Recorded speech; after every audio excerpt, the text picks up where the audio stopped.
Hi, scholars. Welcome back to another day. Today is the 23rd day of school. It is October 8th.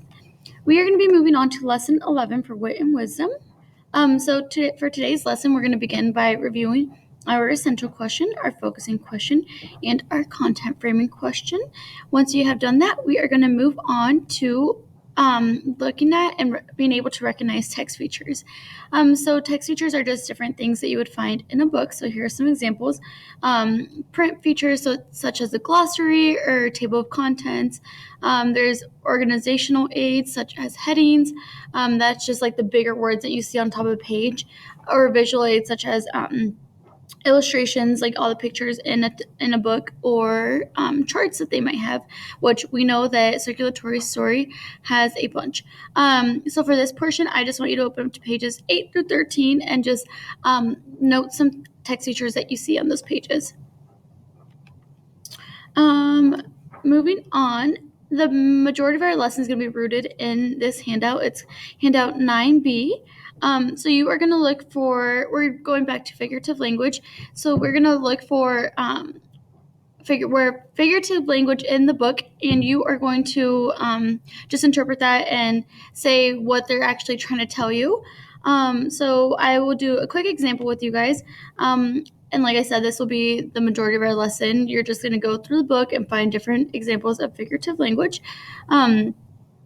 So we're going to click on our book here that I have on our stream for Google Classroom.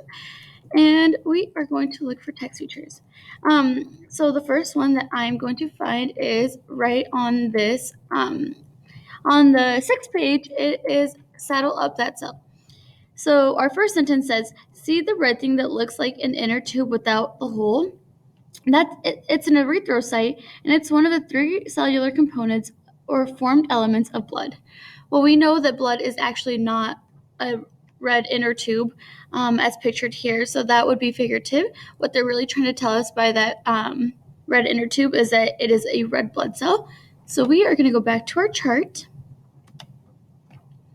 We are going to go back to our chart, and we are going to fill in what is being described. Well, we know that we are describing, we know that they are describing an erythrocyte, or otherwise known as a red blood cell. The book said, see that red thing that looks like an inner tube without a hole? So that is what they were implying was the blood cell. Our next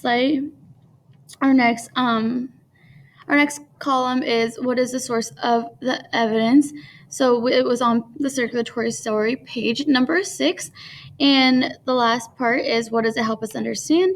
Well, it helps us understand that the shape of a blood cell, and it helps us understand the shape of a blood cell, and that blood cells float through the body. So you are just going to go through, like I said, through our book and find other examples of figurative language. I'm turning the page. I see another one right here. It doesn't have to be words, but we see this picture right here. We know that our body doesn't actually have roads and one-way signs and all that. So you can go ahead and use that one, but you're just going to go ahead and fill in this chart on handout 9B. If you have any questions, as always, please ask me. We have a Google Hangouts chat now, my friends, so I see your messages in live time. So if you have a question, I can see it right away, and I can help you. We could also do like a quick a Google Hangouts call if we need to. But other than that, have a great day.